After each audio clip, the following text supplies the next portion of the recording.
Alright, hi guys, I'm Kat, and today I will be giving your lecture on accessibility. Everyone should be able to play games. Games are fun and something everyone should enjoy. And that being said, there are things that must be taken into consideration when creating a game so that everyone can enjoy it, even those who are differently abled. A PopCap Games study showed that 1 in 5 people who play games have a physical, mental, or developmental impairment. Knowing that, it's the responsibility of game developers to create games that everyone can enjoy. A key thing is balance. You want to design the game in such a way that it's accessible to those who have disabilities without taking away from the experience of the mainstream audience. Also, some suggestions mentioned in this lecture are not feasible to implement into your current projects given the short time span. But there's still things that should be kept in mind. First off, we have audio. Audio includes those who are deaf or hard of hearing. So, to aid those people, for instance, if there are important audio cues, there should also be an associated visual cue and vice versa. That way, those who are deaf can still see the important cue, and those who are blind can still hear it. The same goes for text and dialogue. There should be a voiceover, and voiceovers also should have associated text. An example of these sort of symbols are league pings. League of Legends has different types of pings to non-verbally communicate certain things, such as enemy being missing, danger, you're on the way, etc. Right? And these pings both have a visual icon you can see, as in this GIF, and also an associated sound. Those who play the game enough could probably already hear the sound even from this GIF. Visuals. Color blindness occurs in a decent amount of the population, and should be taken into account by artists when creating visuals for the game, and kept in mind through the entire game design process. Don't just use colors as an indicator. Use icons when possible. In the screen grab below, Hue is a very color-reliant game, but it has a colorblind option that matches the color with an icon to make things easier for those who are colorblind.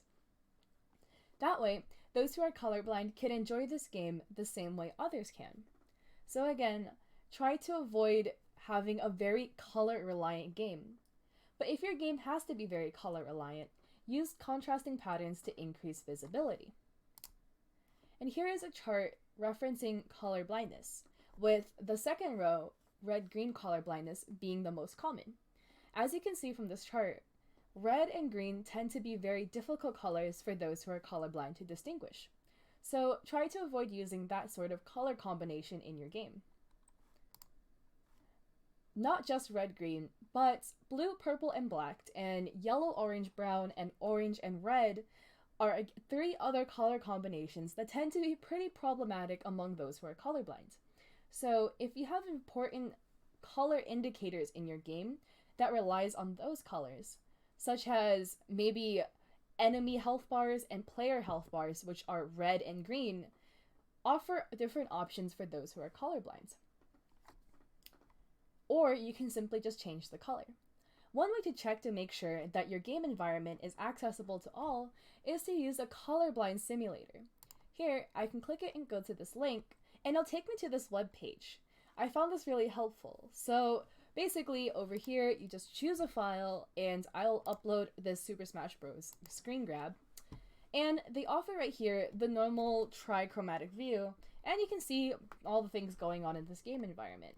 Now over here, you can select different forms of color blindness to go mimic with the simulator.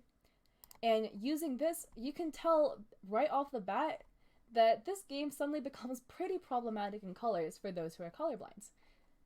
Oh, my bad. But over here, you can tell how all of a sudden the attack seems to kind of melt into the background and become much harder to distinguish than as if it was in just normal view. There we go. And again, here is another game example from a screen grab I pulled off an Android game. Here you can see the fire attacks and all of the fighting going on in this game. But if I were to apply a colorblind filter over it, you'd suddenly see that the attacks seem to blend into the background. And that's just a poor design in terms of color choice. So again, you want to make sure that when you are designing your game and selecting colors, the colors that you select are easily visible to all. However, if this is not possible, one way is to add a color blindness mode, as you can see here in Overwatch.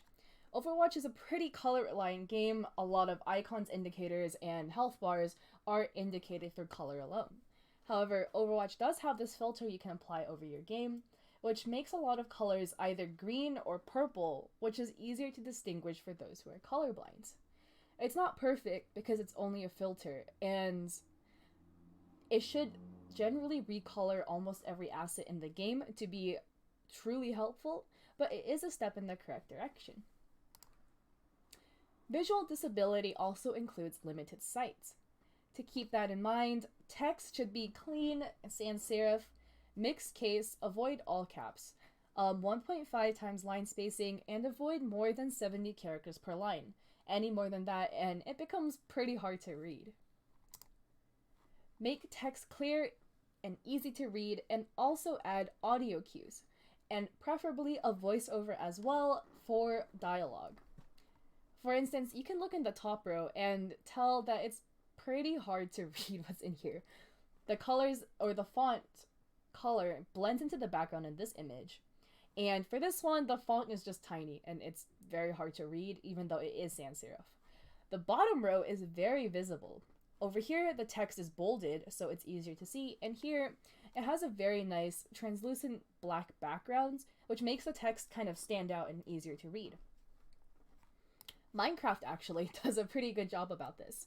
This image is very, very cluttered, but the text is very easy to read because not only does the text kind of have a 3D effect, it's hard to see, but there's actually a gray kind of shadow to the text. The text is also on a black background, making it easier to read. Physical disabilities can include restricted or limited movement, difficulty completing levels, and delayed response times. It also includes temporary disabilities, such as a broken collarbone or sprained tendons.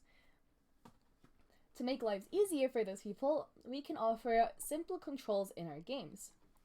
If the controls are too physically difficult to maneuver, people with physical impairments would struggle to play the game. For instance, if one obstacle in your game can only be beaten by repeatedly mashing a button, some people physically just can't do it, and they won't be able to pass that level. If you can't simplify the controls, possibly add two different versions, one version with the intended controls and another easier to play version. Lastly, you can allow rebinding of your controls to allow players to adjust it to however they'd like. And again, with sensitivity adjustments, allow sensitivity adjustments so that everyone can play the game at their own comfort level. Difficulty adjustments.